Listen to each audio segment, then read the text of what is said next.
ভাই এইটা কে ভাই? আমি আসলেই ভাই চিনতেছি না এইটা কে। আমার ভিডিও দেখতে হলে ভাই একটা শর্ত আছে, দেশের সমস্ত নায়কদেরকে চিনতে হবে। আবার দেখেন, আপনার সব শর্ত মানে নিলাম ভাই এইটা আফরান নিশো। বলেন কি কাকি? ঠিকই বলতেছি। নিশো বসের এই লুকে দেখার পর তার হেটার্স গুলো বলতেছে উস্তাদ কাম হয়ে গেছে, গু আমারা সারা। গতকালকে রিলিজ হয়েছে আফরান নিশো অভিনীত দাগি সিনেমার টিজার, যেটাকে কেন্দ্র করে ভাই শাকিব খানের ফ্যান বেস, ওইদিকে আবার আফরান নিশোর ফ্যান বেসদের মধ্যে লেগে গেছে তুমুল গ্যাঞ্জাম। মানে কিসের মধ্যে কি চিন্তা করা যায়? কি আশ্চর্য কথা! আশ্চর্য কথা হচ্ছে কাকা এইটাই, শাকিব খানের সাথে কারোর তুলনা চলে না। যারা আফরান নিশোকে শাকিব খানের সাথে তুলনা করতেছে তাদেরকে বলবো ভাই নেশা একটু কম কর। মুখ বেঞ্চি দিয়ে কাকি লাভ নাই। শাকিব খানের জায়গায় বেস্ট, আফরান নিশোর জায়গায় বেস্ট। তো আমরা কেউই কাউকে নিয়ে ছোট করে কথা বলবো না, চলেন দাগিতে ফিরি। আমি তো মনে করেন যে সিনেমার মানুষটা, তাই সিনেমা কম দেখি, কিন্তু দেশের মধ্যে যে সিনেমাগুলো নিয়ে আলোচনা সৃষ্টি হয় সেইগুলো দেখার আগ্রহ আমার সবার আগে। আর এইটুকু অভিজ্ঞতার দেখা থেকে আমি বলতে পারি আমাদের নিশো বস এবারে ঈদে ফাটিয়ে দেবে। আমি আবারও ক্লিয়ার করে বলছি, ওনার সাথে শাকিব খানকে মেলাতে যাবেন না, আর কমেন্ট বক্সে শাকিব খানের পক্ষ নিয়ে কেউ বংশের পরিচয় দিতে যাবেন না। আজকে দাগির টিজার রিভিউ করতে আসছি, কথা হবে শুধু দাগি নিয়ে। তো শাকিব খানের সাথে এনাকে তুলনা দিতে আসবেন না। তো আজকে শুধু কথা হবে দাগি নিয়ে। কালার গেটটা লক্ষ্য করেছেন, একদম তামিলের ফিল পাচ্ছে, আর অভিনয়টা দেখেই বুঝাচ্ছে একদম কারে খাচ্ছে বস। আর আমাদের নিশোবস যে অ্যাকশন কম গল্পে ফোকাস দিচ্ছে বেশি, এটা কিন্তু আমরা টিজার থেকে বুঝতে পারতেছি। আর এর পিছনে একটা কারণ রয়েছে, বলেন তো সেটা কি? ধরেন একটা অ্যাকশন ফিল্ম করতে কিংবা বিগ বাজারে একটা সিনেমা বানাতে প্রচুর পরিমাণে টাকা খরচ করতে হয়, এটা তো আপনারা মানেন তাই না? আবার এই সিনেমার পিছনে খরচ করা টাকা কিন্তু সিনেমার মাধ্যমে ওসুল হয়ে লাভের টাকা পকেটে ঢুকবে পরিচালক এবং প্রডিউসারদের, এটাও কিন্তু আপনাদের জানা আছে অবশ্যই তাই না? এখন আমাদের দেশের পরিচালক এবং প্রডিউসাররা কিন্তু শাকিব খান ব্যতীত অন্যান্য হিরোদের পিছনে বেশি পরিমাণে টাকা খরচ করতে ভয় পায়, কারণ তারা ভাবে শাকিব খান ব্যতীত অন্যান্য হিরোদের পিছনে এত পরিমাণে টাকা ইনভেস্ট করলে যদি সিনেমা থেকে সেই পরিমাণে টাকা ওসুল না হয়, তাহলে তো ভাই তাদের লসের খাতা গুনতে হবে তাই না? ঠিক এই কারণে পরিচালক এবং প্রডিউসাররা আমাদের আফরান নিশো বসের পিছনে টাকা খরচ করতে ভয় পাচ্ছে। এখানে আমাদের নিশো বস নতুন তেমন কিছু বলতে পারতেছে না, যার জন্য তিনি অ্যাকশন বাদ দিয়ে গল্পকে প্রাধান্য দিচ্ছে বেশি, যেটার কিন্তু একটা জ্বলন্ত প্রমাণ হচ্ছে আমাদের এই দাগি। এতক্ষণ বসে বসে তো আমার অনেক পেছালি শুনবেন, আপনারা টিজার রিভিউ দেখবেন না।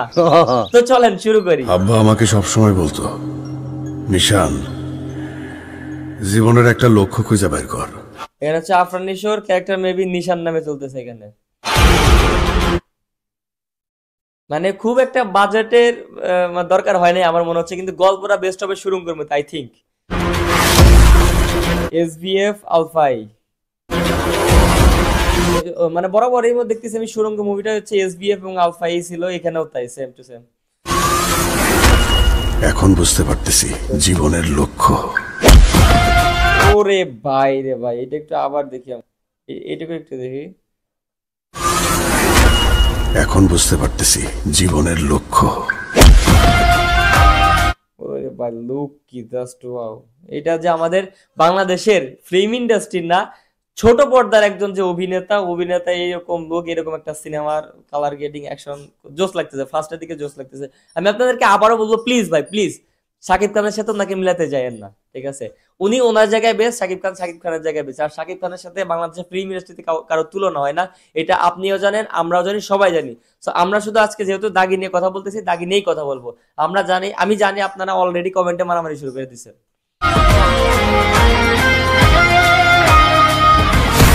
ভাই রে ভাই, মানে জাস্ট আমার এই পুরা টিজারের মধ্যে আমি যদিও আগে একবার দেখছি, একবার না 2-3 বার দেখছি, যেহেতু স্ক্রিপ্ট করছি তখন দেখছি আমি। আমার ভালো লাগছে শুধু এই লুকটাই, এই ফার্স্টের লুকটাই ভালো লাগছে আমার কাছে, মানে যা ওয়াও লাগছে।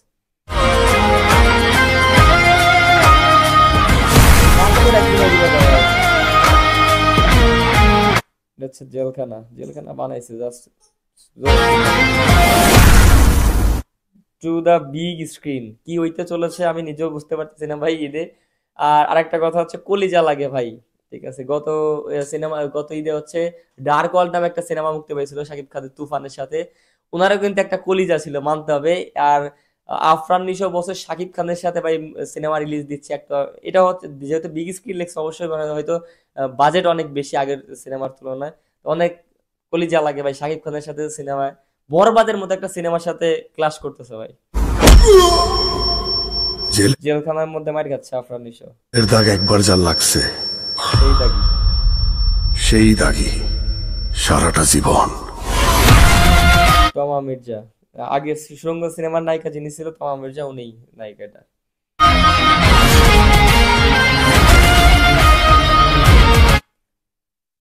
এইটা আগেরটা হচ্ছে টাকা চুরি, ব্যাংক রিলেটেড, ব্যাংক ডাকাতি রিলেটেড, সুরঙ্গ করে ব্যাংক ডাকাতি করছে। তো এইটা কি হবে বুঝতে পারছি, কিন্তু আই থিঙ্ক মানে আমি চিন্তা করতেছি এইটাই না, এইটাই হবে। এটা হচ্ছে গল্প নির্ভর একটা সিনেমা হবে।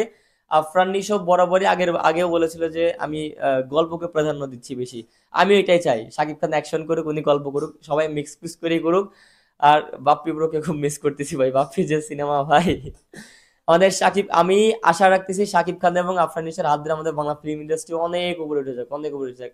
অলরেডি আমি জাস্ট এই টিজার দেখে এবং কালার গ্রেড দেখে আমি তামিলের ফিল পাচ্ছি। এইগুলো কিন্তু অনেক রিয়েলিস্টিক লাগতেছে, ফায়ার টায়ার করতেছে যেগুলা, ড্রেস আপ। এটা আবার দেখি আমরা।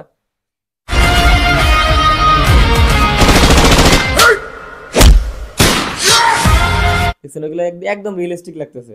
আমাদের বাংলা ফিল্ম ইন্ডাস্ট্রিতে যত সিনেমা আছে আগেগুলো দেখবেন, এই 2-1 বছর আগের সিনেমাগুলো দেখবেন, শাকিব খানের লাস্ট তুফান বাদে, হ্যাঁ তুফান বাদে যেগুলো দেখবেন ফায়ার টায়ার করতেছে, মানে অন্যান্য নায়ক সহ শাকিব খানের সিনেমা তো ফায়ার টায়ার করতেছে, মনে হচ্ছে একদম এডিট করে লাগানো, কাইন মাস্টার দিয়ে এডিট করে, এরকম বোঝাই যাচ্ছিল যে এখানে একদম রিয়েলিস্টিক লাগতেছে।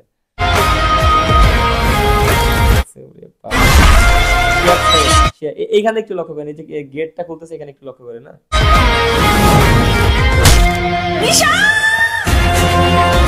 নিশান গেটটা আবার দেখি আমরা। শিহাব শাহিন, উনি অনেক ওল্ড পরিচালক একজন।